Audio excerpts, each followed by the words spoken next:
And now the show is back for another week of money. I'll stop singing intro songs when I stop feeling so lazy. But today I sing again to start the show. That's it. It was going somewhere and then it stopped. Hi, Dame. You know how we always wanted a mute, or a cough button? Sure, yeah. Could we get some auto tune? I don't know. I was a child actor / musical theater person back in the day. What was your big production? A Christmas Carol. I was Tiny Tim, but I was a husky second grader though. So like behind the scenes, this is pre-fat shaming. They called me Tubby Tim. That's true. No, wait. I mean, what was the age range of the cast here? No, this was like professional theater. Like so this was like literally professional theater. You didn't have adults calling you Tubby Tim. No, I did. It was 1984 or 5. So like you could be like, hey, fatso. Like that was 1984. Oof. Yeah, and I wasn't that husky. But I'll just say this. I played youth football and I wasn't allowed to run the football. Oh. And so anyone who's played youth football knows that it means I had an X on my helmet because I was a lineman. Hello, everybody. It's the Pete the Planner experience. Dame, how are you this week? I am ready to go. I have been on this caffeine superhighway recently where I've got it dialed in. Yesterday, though, I pushed the limits a hair too far. A 2 p.m. giant cold brew. Ooh. Bad idea. Was that the thing from the fridge? Miguel, yes. Yeah, Miguel. That's what Miguel. So anyway, here's what we got on the show this week. Why Washington won't fix student debt plans that overload families. We're going to talk about that. It's an article from the Wall Street Journal. You're a daily reader of the Wall Street Journal, right? Yes, I am. I read the New York Times, not necessarily for economic news and certainly not for opinion news. Here's the thing. I love the Times, but I never read their columns. Like I never read their opinion sections. I just have no interest in them. And sometimes they, of course, they do have different sides of issues. I don't care about any of them. I just want to read the news because I think they do good reporting. So you're not necessarily just going there for to reread the AP posts. You're going there for their reporting, the journalists that are still employed by the Times. Yeah. No, they've a lot of good ones. I mean, yes. But I have no interest in the opinion columns. That being said, I am an opinion columnist in other publications. So that's super weird. Super, super weird. Anyway, Wall Street Journal, we're going to talk about that. Then we got some great emails this week. People email us at askpete@petetheplanner.com. So I think we've got an inheritance question, right? Yes. And then the other one we were going to do is my employer doesn't have a good 401k question. Yes. Awesome. Anything you want to cover before we get this party started? Don't you have something you have to do after the show, which is going to make you want to speed through this? Hey guys, we got to get this done fast. I have lunch today with one of my favorite people on the entire planet. You don't want to tell us who that is? My friend Adam. So you better say it's Mrs. Planner. But no, I said one of my favorite people on the planet. Oh. He's on the list. Okay. We don't snuggle like Mrs. Planner and I used to. Okay, let's get started. And 3, 2, 1. This week on the Pete the Planner Show, we answer your money questions. Here's how this lovely radio show works. You email us, askpete@petetheplanner.com. That's askpete@petetheplanner.com. And boy, you did that this week. We've got a ton of emails to work our way through. Joining me, as always, co-host of the Pete the Planner Experience, Damian Dunn, same last name, no relation, Vice President of Advice at Your Moneyline. Dame, good day. Good day, Pete. Earlier this week, you sent me an article from the Wall Street Journal. Do you think someone's tried to come up with like, this is the Main Street Journal? Someone's had to has a blog or a pamphlet called the Main Street Journal, right? There has to be. It has to be. Has to be. Low-hanging fruit. The article is entitled, or is it entitled or titled? Titled, Why Washington Won't Fix Student Debt Plans That Overload families. You know, if you step back from time to time and you look at really horrendous issues in our world, in our country, and you think, man, if we really wanted to fix that, we probably could. And then the weird, nasty question comes right behind that is, wait, do these people actually want to fix this? And that was the question being asked about the student loan crisis. And the article goes on to make 5 really interesting points as to why this isn't really being addressed. And Dame, you and I are not this we've talked about this topic a lot, but what we're not necessarily talking about right now is wiping out student loan debt. We're talking about preventing new student loan debt, right? Yeah, and totally. I mean, this is a fairly unique problem because the people who really care about it the most are people who are currently saddled with the debt that they took out, and they see the need for changes to be made. However, parents who have kids that want to go to school, they want to send their kids to school, don't want these changes to be made because this is their emergency exit. This is how they're going to make it happen. They want to make sure the money is there and available so they can send junior off to college to get that education that maybe they didn't have or they think he may be entitled to. So it's a really complicated issue that we're facing. And then on top of it, we've got a government who really doesn't want to do anything about it. Yeah, I do have to say a couple things. One, and we actually noted this last week, we don't set out to be cynical. Like this is not like we're not setting out to be cynical, but we are trying to examine some of the issues behind the scene. I would also note, we are also not going to oversimplify this issue. As you just said, this is really complicated because in some respects, solving the current student debt problem, people with current balances, makes it worse for people to come. Right? That's the weird part about this. You can't solve one of the problems and have that solution solve the other problem because there's 2 distinct problems. There's people who already have debt and the amount of debt people don't have that they will have and how problematic that can be to their lives. So let's begin examining this Wall Street Journal article. Dame, what are the primary reasons? Let's start with number one. The number one reason why Congress isn't doing anything to prevent the oodles and oodles of student loan debt yet to come. I feel like this should be a Letterman top 5 or top 10 list instead, but we don't have Paul here, so we won't go that far. Sure. Changes are a hard sell. People, as we just discussed, who need to take this money out don't want anything to change because solutions come in 2 flavors. Either they're going to cap the amount of money that people can borrow, or they're going to tighten the requirements needed to borrow that cash.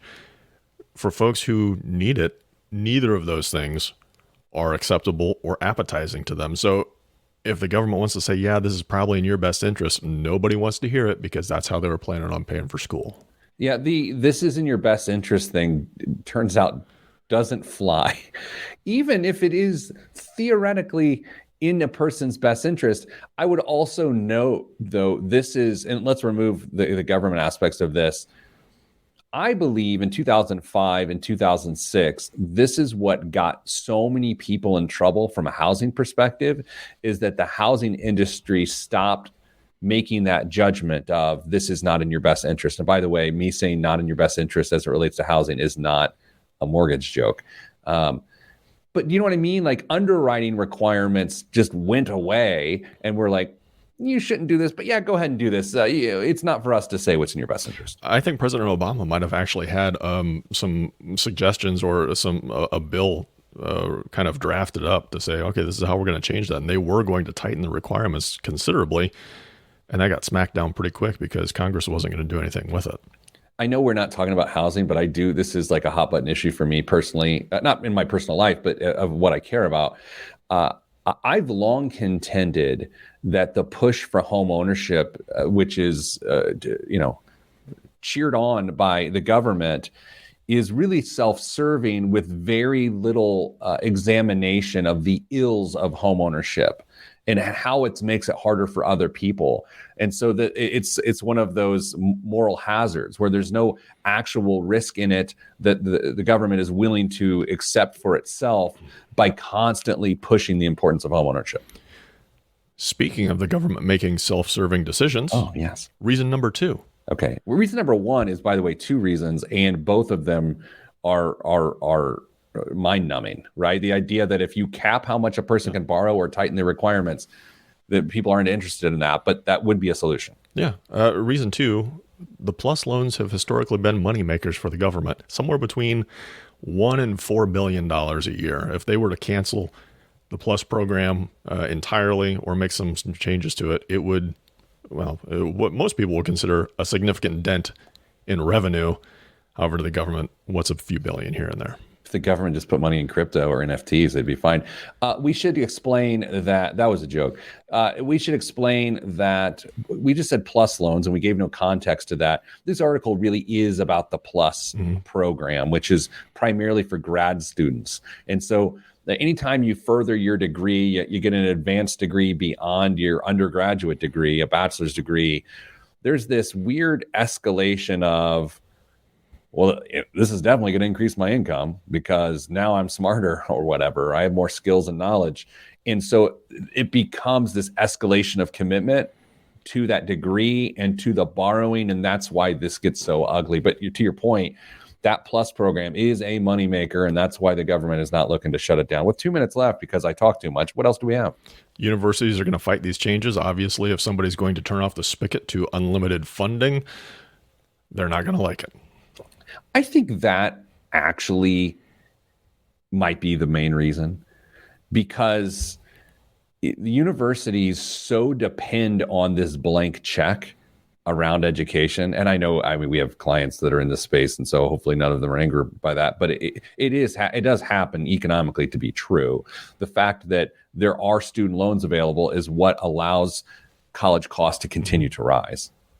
Yeah, entirely. If they knew they were only going to be able to get X number of dollars out of the vast majority of their students, you might see things change a little bit. Reason number 4. Borrowers aren't often who Congress expected. So we see numbers and numbers of folks going into grad school, getting advanced degrees. And even if they come out with a very good degree, sometimes their debt can be 2-3 times more than what their annual salary is. And that is a very tricky place to be in.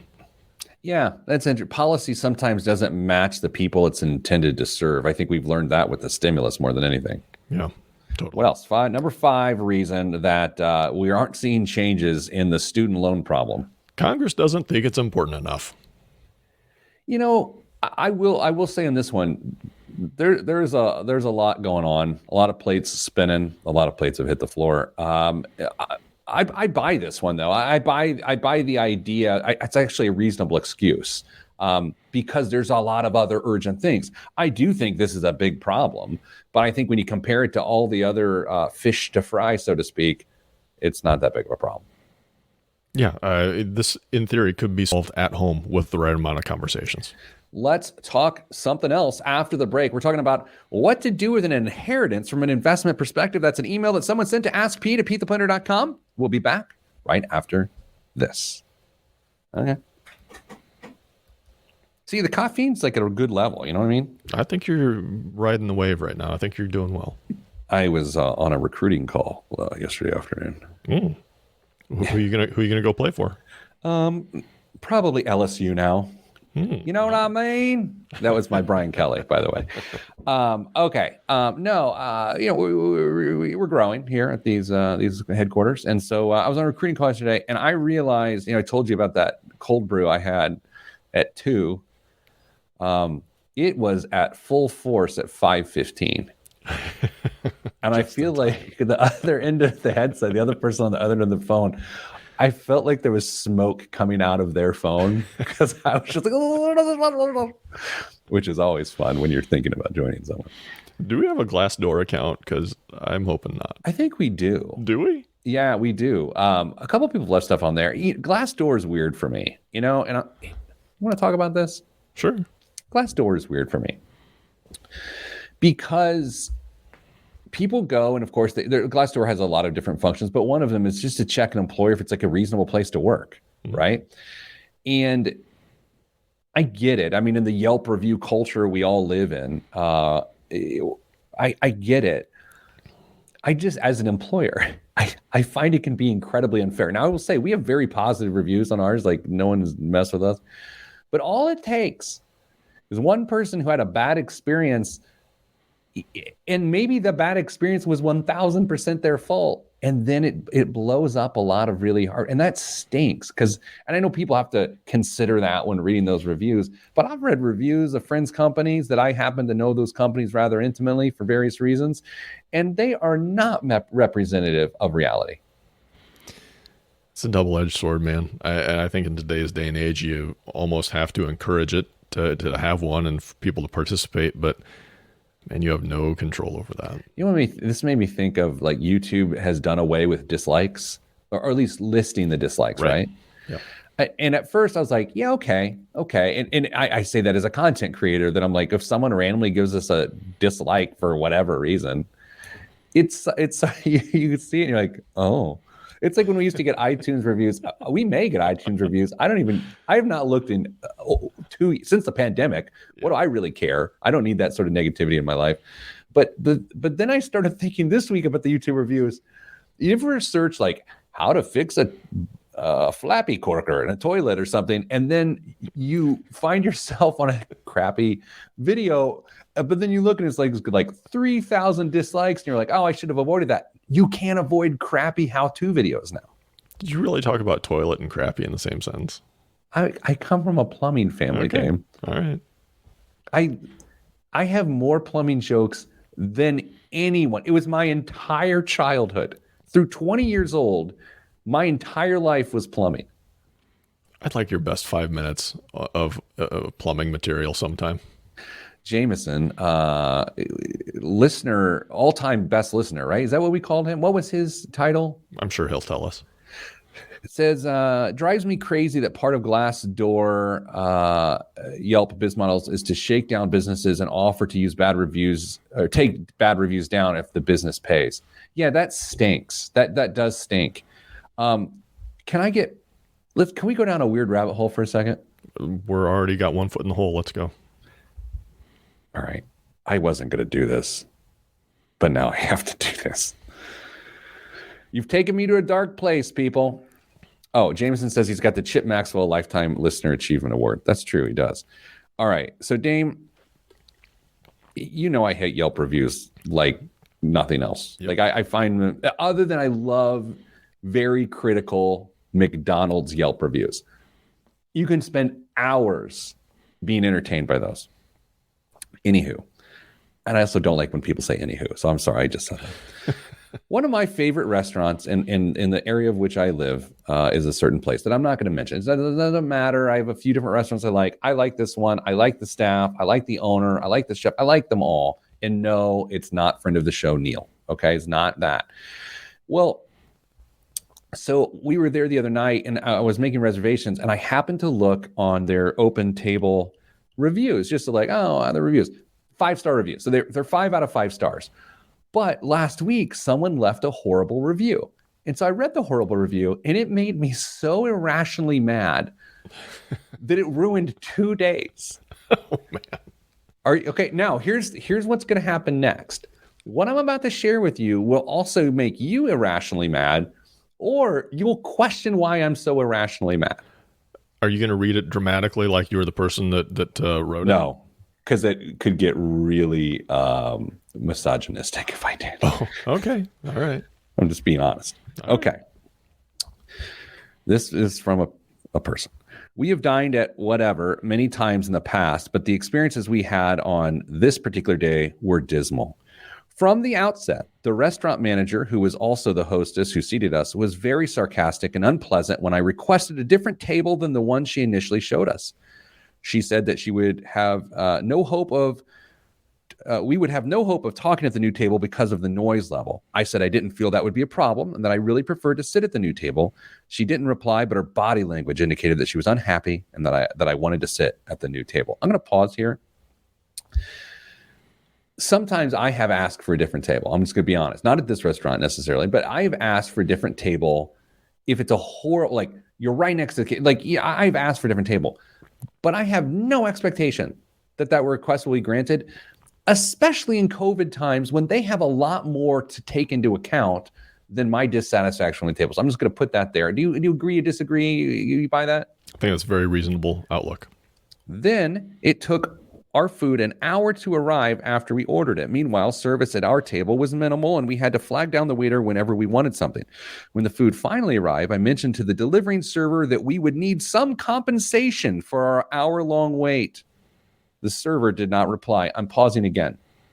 You are not entitled to compensation if your food took too long to get out. And I get that that's sort of culturally where we've gone down this path of like, hey, comp my appetizer or comp my martini or whatever.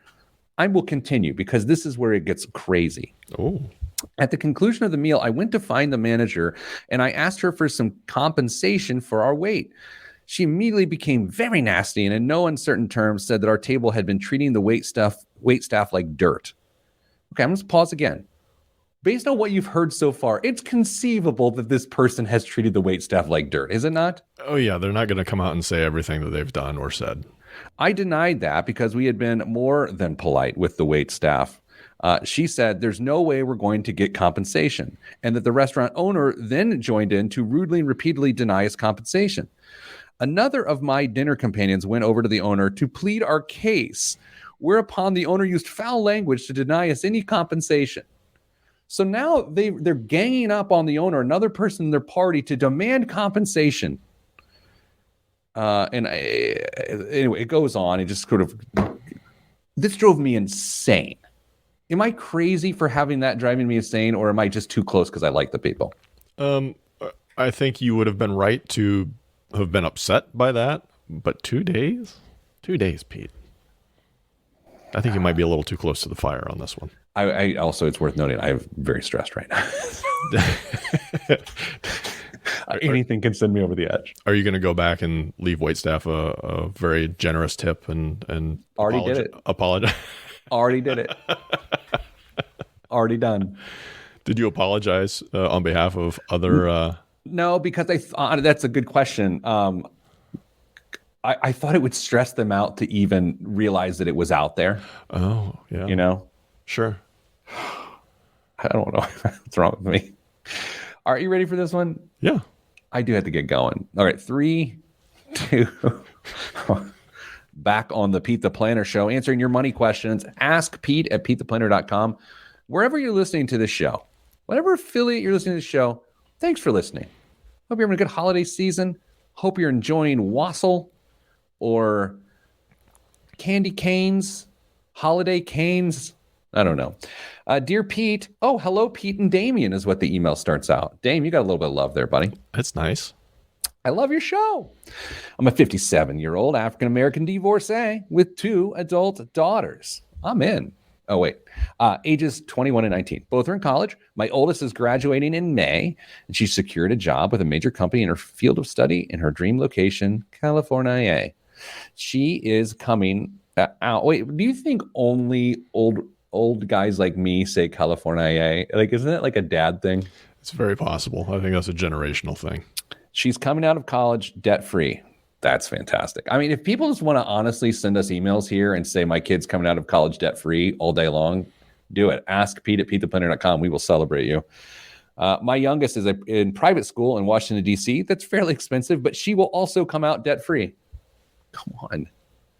I always try to impart to them the practical wisdom you and Dame share on the show. Now, this is like, I mean, watch out, Jameson. We may have the new listener of the year here. Yes. They both have inherited $25,000 from the grandparents' estate. They cannot have the money until they are 35 years old, which turns out, because I paid attention in school, that's also the year or the age you can become president of the United States, which these people seem like they're on track. Here's my question.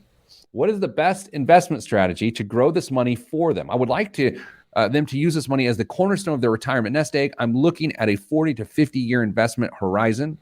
I'm fairly risk tolerant given the time horizon. Thank you. Also, is this the type of advice that is given at Hey Money? A good question. Hey Money, of course, is our consumer service where we help people solve financial problems. Actually, truth be told, Dame, this is not something we would answer at Hey Money.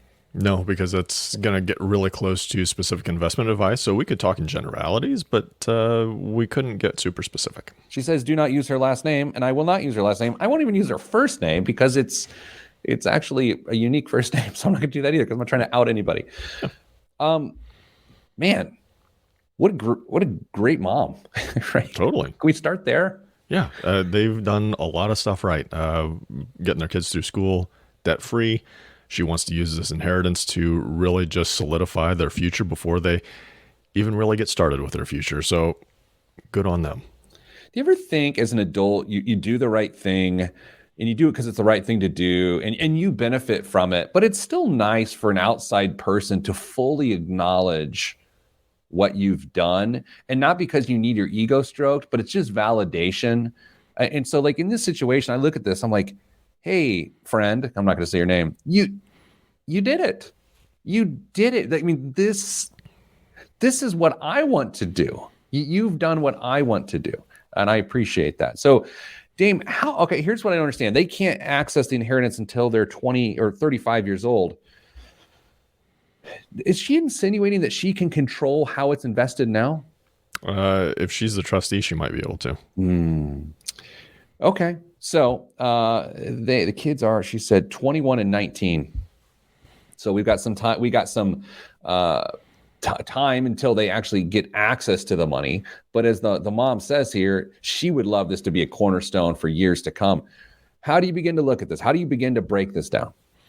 I would use this as a tremendous teaching opportunity. And it sounds like they've already had a number of those growing up, but I would just use this to take the next step. I would get them involved with some sort of financial professional, even if it's just for one initial meeting, to have somebody sit across the table from them and explain to them what it means to leave this money alone and what it will look like by the time they get ready to retire, and how that will help them not only once they get to retirement, but along the way as well, because it may free up cash here and there for them and various times when they're trying to accomplish other goals. It's a tremendously unique situation that the vast majority of us won't ever have to deal with. But if it's used correctly, it could spill over for generations to come with this kind of guidance. Okay, let's go to my favorite thing to do, called how many times is this going to double if done correctly? Go for it. How many times is this going to double? There is a rule in investing. It's a concept, but it's actually called the rule of 72. And the way the rule of 72 works is that you take the rate of return you earn on an investment and you divide that number by 72, or you take 72 and divide by the number of your rate of return. And then that will tell you how many years it takes to double your money. Okay.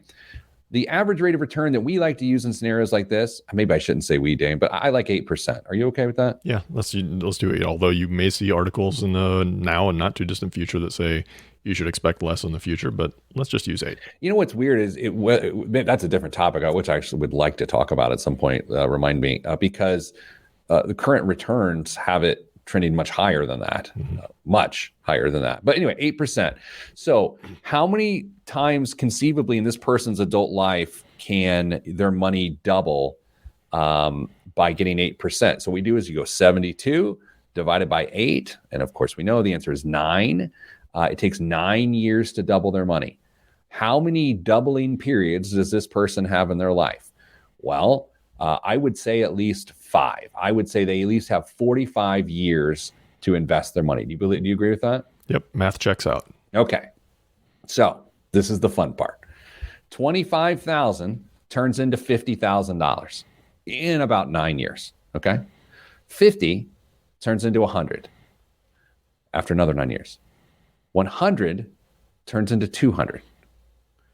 200 turns into 400. 400 turns into 800 after the final doubling period. So what we're suggesting is, if you play your cards right, and actually, you don't even have to be that right.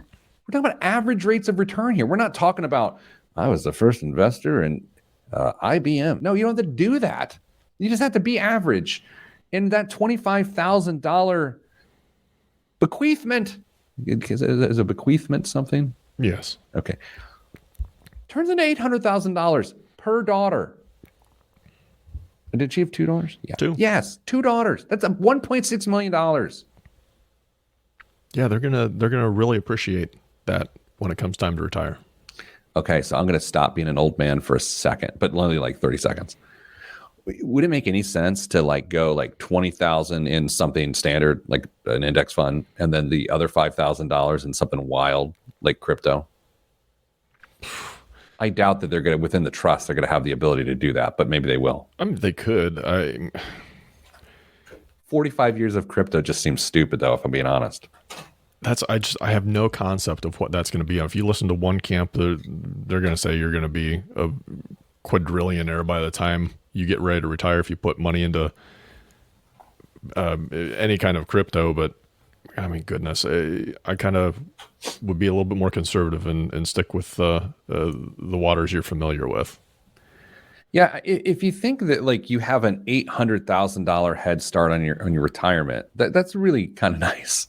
Yeah, you've got plenty of time to do some stuff that interests you with your investment money going forward. Use this as the backstop. Don't get crazy with it. Just go with it. Let it grow. Let it do its work, and then use your own money to experiment a little bit with.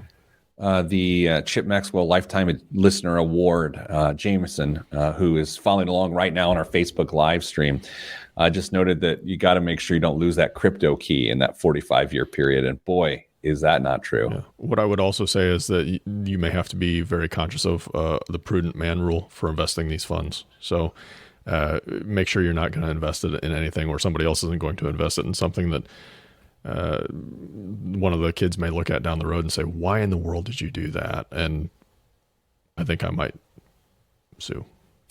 I think you meant the prudent person rule. Coming up after the break, a question about a terrible 401k at work. Should it change your strategy? All that is next on the Pete the Planner Show. I'm Pete the Planner. We do got to get through this. I got important stuff. Of course you do. You're an important person. I don't know about that. I feel like we'd cut down on the number of stories we were telling between segments. Until today. I mean, if you have a favorite restaurant up in the area of which you live, right? I do. And you know the people? Yes, I do. Okay. If you read that review about those people, would it infuriate you? I would be upset and a little heartbroken. I don't know if it would infuriate me. I wouldn't be looking to go curb stomp anybody, but what if you don't sleep very well these days and drink too much coffee? I would be righteously angry. There we go. Whew. I just got to keep bending until you agree. Yeah. I'm leadable. I know what you're trying to get at. Yeah, I love it. All right. Here we go. Let's do the next question, which is, I like that 401k no match high fees question. It's a really good question. Mm-hmm. I'm anxious to see what you say. Jameson just note, Jameson's like part of the show today. You want to get in here, buddy? I assume you added your own amazing review to put balance back into the universe. That's a great question. And of course I did. But they don't need it. That's the most ridiculous thing. It's out of 5 stars and they have 5 stars. This was just such a stupid review. You could go in there and pose as a waitstaff and say, here's our side of the story. I'll also note in talking to my friends in the restaurant business, which explains why I am still a little bit husky. I've had several restaurant friends say, like, there's a lot of momentum to want them to leave the industry simply based on the attitude of the diner these days. Mm. And it is ugly. And I guess to be fair and to be somewhat empathetic, people have been through a lot. It's almost like the flyer, the people who are freaking out punching flight attendants. It's the same vibe, right? I get we're sort of feeling like caged animals, and I feel like certainly people are not feeling respected in some way, shape, or form, but the discourse continues to get uglier. Yeah, I think you're going to see a lot of folks in customer-facing jobs and roles are going to start pulling the ripcord and saying, I'm out. We have a friend, coworker, who has a friend who started up a therapy service for flight attendants. Mm-hmm. And we want to have her on to talk about it. We were talking about it the other day, and we said we're going to have her on. We got to have her on. I also have to note, and I got to get back to Joe from Stacking Benjamins. Joe Sehi has a new book coming out. Mm. So we're going to have him on the show in the coming weeks. I just have not emailed him back. So Joe, I know you're not listening to the show, but if you were, I promise you I'm emailing you back. New book coming out through Penguin, and we're gonna have him on, but let's go ahead and talk about it. It's called Stacked: Your Super Serious Guide to Modern Money Management. It's coming out December 28th. I will absolutely have him on the show. I just have to return his email. Did you get an advance copy? He said he's going to send me one. I just haven't answered his email. I mean, it'd probably be best if we each got one so we could ask intelligent questions. I'm not interested in intelligent questions. Man, Joe, if you guys don't listen to Stacking Benjamins, you should. Joe is sort of an OG of what we do, and we appreciate him. And plus, he's another bald guy that looks exactly like us. Good times. All right. Here we go. You ready? 3, 2. Back on the Pete the Planner show. All right, Dame, we got another question coming in. It says, Peter. Oh my gosh, my wife email? Maybe. People ask me all the time, should they call me Pete or Peter? And I say I don't care. But anytime someone chooses Peter, it's jarring. But I don't care. But it is like... It doesn't happen very often, though, does it? It's just random. Like, here's the weird thing. Like, I don't mind Pete. I actually like Pete, but I don't like when people call me Pete Dunn. It drives me insane. I don't like the syncopation. I just don't like the sound. I think you told me that with one of the first couple times we met. Really? Yeah. That's a weird thing to lead with. That's what I thought. Right. Anyway, Peter. Hi, sir. I hope you are well. Question. 32 years old. Married, filing jointly. No children. Oh, man, that must be nice. I mean, cool. 2021 gross income will be about $205,000 American dollars. In 2021, we did the following. We maxed out both 401ks pre-tax. Oh my gosh. Sorry. I just got distracted. Rick, I know this makes for bad radio, but like we stream this. And so I love you, radio listener. But there's something really live happening between Rick and I right now. Rick notes on a page, so not a fan of Peter the Planner. Dame, have I ever told you the Peter the Planner story? No. So when I began the Pete the Planner brand, and that sounds gross. Does that not sound just like real too much? Yeah. In 2005. It was nothing. It was just like a nickname. It was a blog. But then I started talking to someone. They're like, hey, you need to like consider intellectual property as it relates to this. And so I'm like, okay. So you do what's called a knockout search to some degree. You say, well, hey, does anyone else use this or this or that? And no one used Pete the Planner. But soon thereafter, a man out in California began using Peter the Planner. And he was trying to do a similar thing. And so there was this Asian man in California going by Peter the Planner. There's this bald-looking Midwesterner named Pete the Planner. And so there was like this moment in time in which it was like, what's going to happen next? And we all know what happens next. No one's ever heard of Peter the Planner, but that's why I don't go by Peter the Planner, because it's probably copyright infringement. Somebody else took it. Yeah, it's true. So continuing on, maxed out both 401ks, pre-tax 401ks, maxed out both Roth IRAs. Wife has access to HSA that we maxed out. We put about $20,000 into our brokerage account. Oh man, I'm loving this, Dave. My wife's 401k is great. Good match. Low fees, index funds. The triumvirate, the Three Musketeers. There you go. Good match, low fees, and index funds.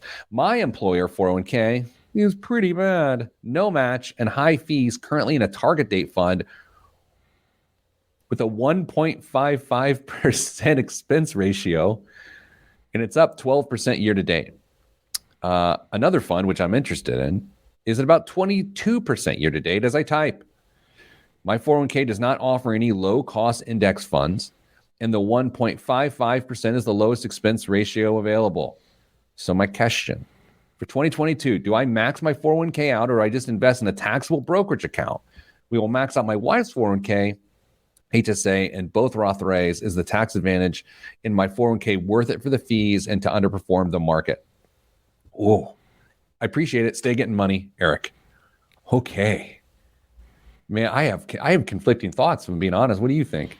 I am somewhat conflicted, but I think there is a very reasonable answer going forward. Okay, what is it? We'll get to that in the next segment. No, wait, no.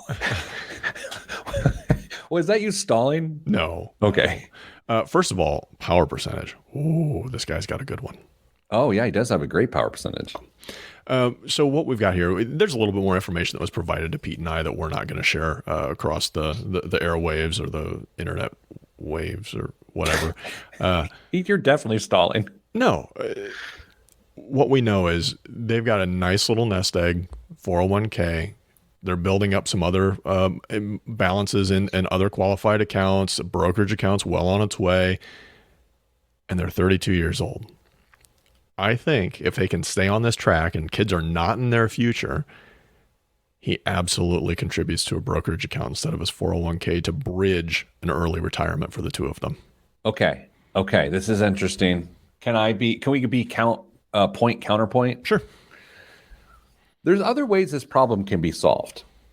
There really is. By the way, I like your solution. I don't disagree with your solution. I would just like to offer a different point.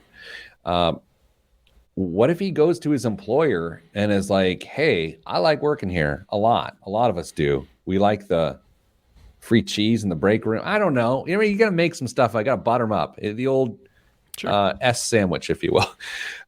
And then you say, but something problematic here. Like if I went and worked or a competitor, someone down the street, or like this would be the impact from the end game of my retirement account. Just with just normal stuff. And I'm not making these numbers up. This is true. I pay 1% or more with an underperforming situation, and you're not even matching. So I'm not asking for a match necessarily, but what I am asking for potentially is for you to make a different decision with who our retirement plan is through. Now, Dame, I am I'm breaking character there. I am an employer. I don't know if you know this. Yes, I do know that. Okay. And while maybe I can't increase the match, it is conceivable that you find a better option for your people to invest in. That's just several hours of work, but it is worth it if it keeps people happy. Absolutely. I mean, if nothing else, the investment committee should be looking at all the options that are available to them. And what I think is probably occurring is, well, the company wants the employees to foot a bunch of the expenses on this. And so they're capturing some of that inside of the fee charges as well, or the investment charges as well. So there may be a solution. And the other thing I think about, he's 32 years old. I am much more concerned with maintaining the habit of saving at this point, whether it's in a 401k or a brokerage account, because the likelihood of him staying with this company for the rest of his career, probably pretty small. But as long as he's got that built into his savings, he goes to that next job. They've got a great 401k. No problem. He just puts it into the 401k. Great point. Now, Eric, email us back and tell us who you work for and how big the company is. Not because we don't do that. I mean, we don't sell for. I want to know because I'm curious. Because here's what's possible. You work for a really small company and they don't have the leverage. They can't buy in bulk, so to speak. And so you get bad fees. Dame, if we're being transparent here, we had a somewhat high-priced 401k within the last few years, and we have made a change to a lower-priced 401k, a lower expense ratio 401k. And what do we have? 12, 13 people right now? Yeah. So it's possible. This is so interesting. This is why if someone says, oh, we have a 401k, it tells you nothing, right? I mean, as an employer, if employers, we got a 401k. Okay, what's the match? Mm-hmm. What's the fee? What are the investment performance? That's what matters. His wife clearly, the employer has thought of this. Now, I get it. As a business owner, I got so many things I got to deal with. I'm not complaining. I'm just telling you, there's a lot to deal with. And so you got to figure out what to focus on. But in this time of the Great Resignation, if you're not focused on helping people maximize their financial future, well, get ready for posting some job listings because that's what's going to happen. I'm not threatening because I don't work for you. And by you, I mean this sort of made up person I'm speaking to right now. Right, Dame? Yeah, this could be a deal breaker for a lot of people. I wrote a column. God, man, I'm terrible at time. A couple of years ago, I had a buddy who was choosing between two jobs. Like, true story. We were at a bar, of course. That's not that unbelievable. And we're talking, and he was like, yeah, the one match is this and the other match is that. Dave, it was like a 10% match and a 1% match. He's like, Really? I'm on the fence about these jobs. I'm like, what's wrong with you? It was wild. Anyway, coming up after the break, biggest waste of money of the week. And this is a classic. This week's biggest waste of money of the week. I feel like one of the other versions of this has been the biggest waste of money of the week in sometime in the last 12 years. You'll hear what it is next, right here on the Pete the Planner Show. I'm Pete the Planner. My mouth stopped working those last 15 seconds. I was flubbing words. You got through it. I mean, you can't. I'm as an employer, I 100% make mistakes. I 100% miss opportunities to make this place a better place to work. And sometimes I view what someone thinks makes a place better differently than they do. So therefore, I do not invest time, energy, or money into fixing it, honestly. But this one seems like it's really going to hurt that employer if they don't figure this out. Oh, it certainly could. I do want to give the benefit of the doubt, though. It could be a small company and the owner is just not inclined in this area. Might have been sold a 401k from Totally. somebody and said, hey, this is how we can minimize your costs on that side. And this was the package that they were presented with. And he thought, yeah, it sounds great. Or she said, sounds great. Put the name on the line and, hey, we've got a 401k now. Fantastic. To your point that you made earlier, maybe the best course of action is just having a very candid conversation, Totally. saying, listen, this is where we're at. This is what we're facing. And it's not great. And you're going to end up losing some people if things don't change, or disincentivizing them to come work for you in the first place. Yeah, exactly. This is not adversarial, right? You're not saying your boss is a terrible person. You're not saying that they don't care about you. You're saying it is not on their radar for whatever reason, which is why I want Eric and Go to maybe have a reasonable conversation about that. Because, arguably 5 years ago, seriously, 10 years ago, this is what it was, and there's no way to fix it. There's just been change in the industry, and you can get a much less expensive retirement plan for even smaller companies. So, yeah. The other weird thing is, we won't get that. That's a little too inside baseball. Never mind. Okay. I almost got weird. You must have heard the story of two-plan Tony. Oh, You don't want to know. no. I got to see friend of the show, Phil Schumann, this week. Phil. Gosh, Phil's I miss the best. Phil. Phil's the best. Friend of the show, he's the executive director of financial wellness at Indiana University. His title needs 2 business cards. He's the best. He says hello. I'm sure. I mean, he doesn't care enough to actually reach out to you to say hello, but he told me hello. Hasn't texted me in forever. That's how he is. Okay, let's do the show. Okay, I gotta go. I got a lot of important things that are more important than all of you. Okay, here we go. And 3, 2, 1. This week's biggest waste of money of the week, right here on the Pete the Planner Show, is the Caviar 2G iPhone 13 Pro. For its new limited edition iPhone 13 Pro, Caviar is going back to the beginning. The design is a tribute to the very first iPhone 2G from 2007, featuring an aviation titanium case with a fragment from the OG motherboard in the center of the Apple logo. It's engraved with a circuit board motif, and at the bottom, a black PVD coating is laser etched with founder Steve Jobs' signature. To accompany its release, Caviar has also created a nickel-plated brass and silver alloy bust of Steve Jobs.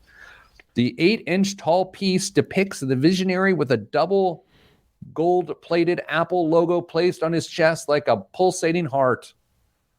It's mounted on a marble stand and limited to 999 examples. The Caviar 2G iPhone 13 Pro is limited to just 19 pieces. Dame, how much do you think the Caviar 2G iPhone 13 Pro costs? How much do you think they had to pay for licensing to be able to use Steve Jobs' signature? I had a professor in college named Steve Job. Really? And so every time I see Steve Jobs, I read Steve Jobs and I have to tell my mouth to say something different. Mm-hmm. Steve Jobs was a professor, an English professor at Hanover College, a liberal arts school in Southern Indiana. I went to school. And he had a way when he would be lecturing, as he would try to find his words, he would close his eyes lightly, just like lower his lids as he's trying to really summon the words. Mm-hmm. I once slipped out of the classroom while his eyes were closed, undetected. True story. How much do you think that costs? Let's see, Pro, $3,000. $6,990. And the sad part about it is, and we all know this to be true, the second the iPhone 14 comes out, all of a sudden the battery life starts to struggle. I don't know what you're talking about. Whatever. Dane, what's in the news this week? Pete, have you ever wondered how your income stacks up against your neighbors? Yes, actually I have. Okay. Maybe I shouldn't admit to that, but I absolutely have. New data analysis by Go Banking Rates shows how much you need to make to be considered rich in 50 U.S. cities. Okay. The site used U.S. Census Bureau income data to determine the salary household needs to earn to be in the city's top 20% of earners, which is what they define as rich. So you did look up Indianapolis, didn't you? Of course I did. Okay. How much money? So it's income or is it assets? Income. Which actually begs the other question, like, what do you consider to be wealthy? Having a lot of money via income or having a lot of income, assets, right? Money via assets. Anyway, so give us Indianapolis. You don't want to play a guessing game here? Oh, yeah, I do want to play a guessing game. Okay. So I'm guessing what's the, how much 20, more am I? 20%. So that very first salary to creep into the top 20%. Okay, the top 20% of where you live. Indianapolis, Indiana. $125,000. $97,257. I mean, I don't want to flex on it. I'm good. I'm fine. I'm good to go. Top 5%. Okay. Top 5%. 450. 325. Oh, I was going to guess 325. Well, you should have. Hey, do you have Dallas pulled up by any chance? I don't. This was all copied and pasted into a doc for me. Okay, what's the name of the survey again? So Jameson going to look it up.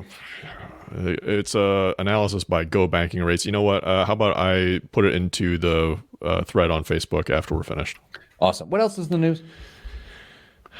Well, huge rent increases are hitting tenants across the U.S. Who saw that coming? Including a handful of areas, among them Phoenix, Tampa, Boise, Idaho, where the median jumped nearly 20% in the last year, according to analysis conducted by the Urban Institute. Pete, 20%. Are you surprised by this? No, not at all. I actually buy our conversation last week as one of the reasons why. And last week we talked about how the student loan relief ends here in the next couple months. And the idea that in an interesting way stoked the economy, that it allowed people to go get more and better and all those sorts of things. You got to think that idea bled into housing.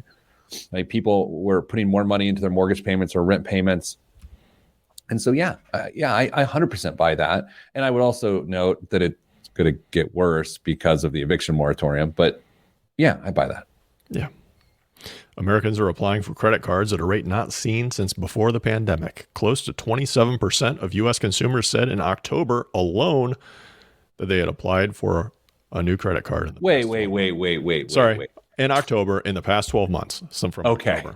It's bad copy. What? Bad copy. Wait, okay. I would also that's okay. That's not as bad as what the copy indicated, but 27% in the last 12 months, a quarter of Americans have applied for a credit card in the last year. According to the Federal Reserve Bank of New York, that is correct. Okay, Dame, we're going to do it. Have you applied for a credit card in the last 12 months from October backwards? No. Neither have I. Okay, so there's 50% of people who have not. The story is completely false based on our very small sample. Facebook Live, let us know right now. We're just taking the first 4 people because this is how scientific surveys work, right, Dame? Totally.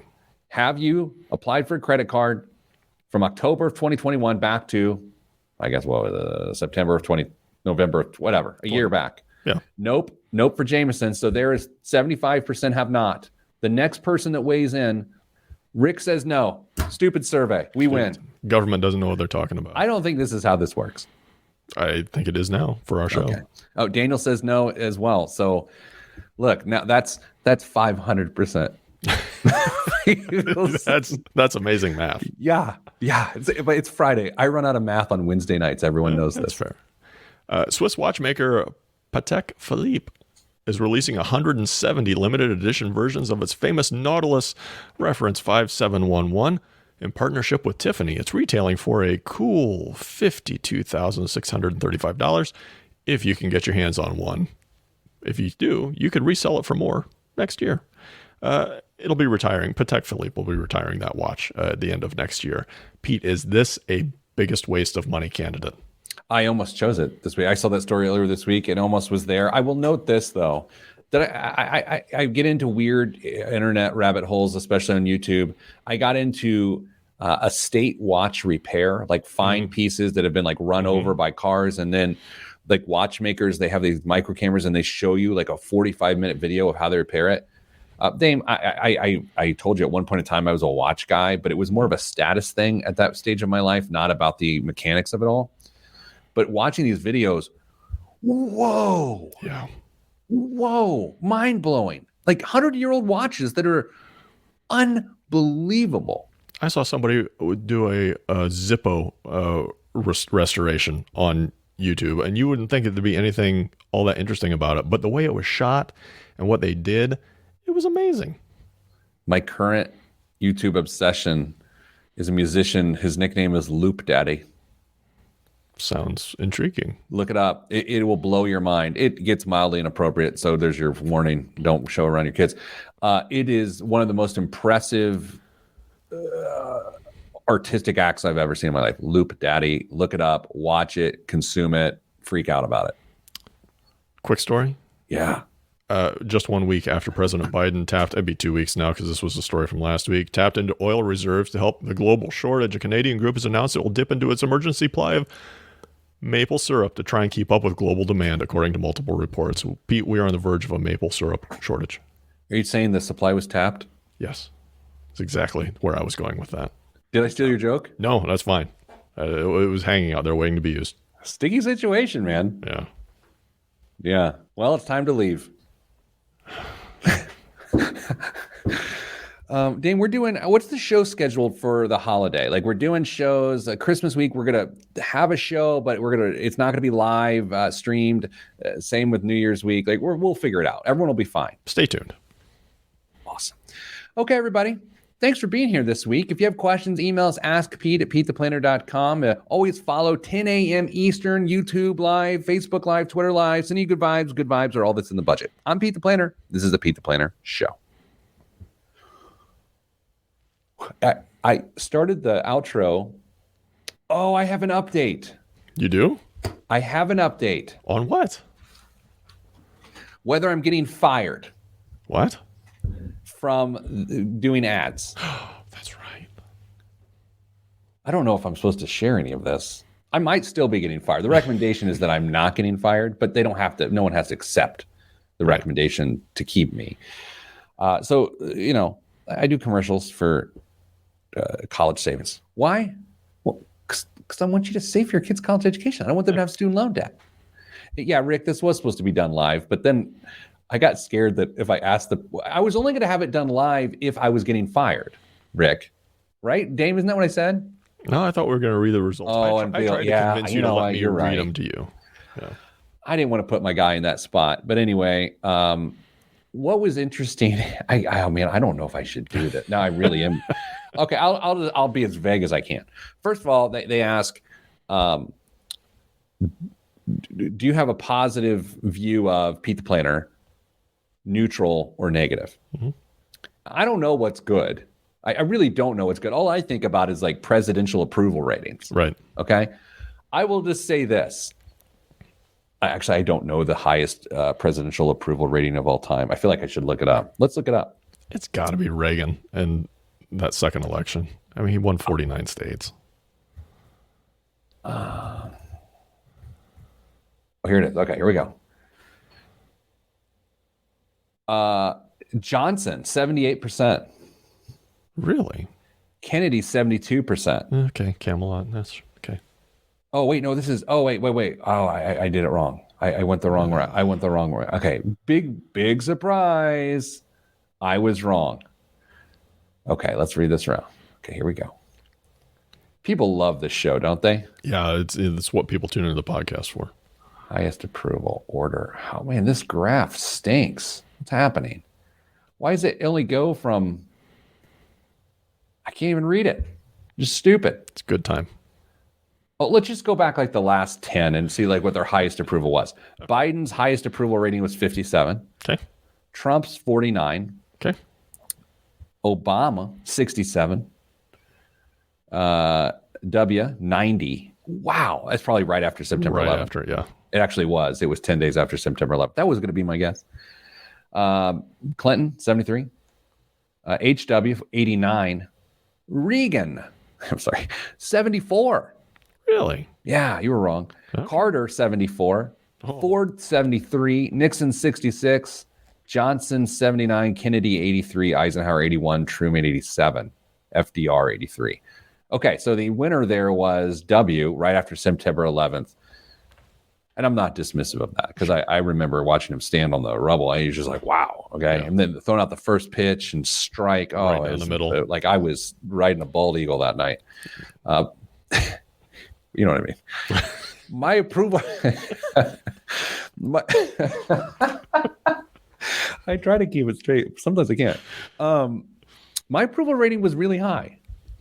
It was high. It was really high. I don't want to give it because I'll tell you later, but it was higher than Clinton's, higher than Obama's, higher than Biden's, higher than Reagan's, and higher than Carter's. Congratulations. So that was good. Yeah. Whatever. The other thing they asked, and this is where I've got to watch it. They just asked generally, before they asked that question, they said, who is the spokesperson for this? You know, just general awareness. Like, we put this out here. Do you know what's going on? So people guessed me, right? Guessed me. People were asked. That's good. That's good awareness. It worked. The other guesses on the list, though, were wild. Was it a multiple choice quiz? No, they just had to say. They just had to say who it was. It was just like fill in the blank. It was a voice survey, I think, or something. Dude, I'll send it to you because it's crazy. Mrs. Planner was laughing.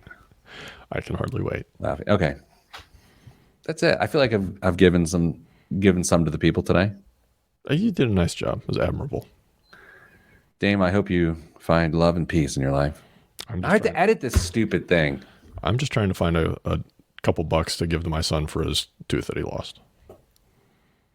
Oh, how'd that go? It went well. It was fine. He got some ice cream after the fact, and everything was good. But it looks like a little basilisk tooth. That's a Harry Potter reference for those of you. Basilisk? Yeah. Nerd alert. All right, Dame. Tell TD I said hello, and I feel like I should send him money for that. You're a little kid. You have a tooth extracted. I mean, the tooth fairy better roll up in a Bentley. That hurts. Probably not.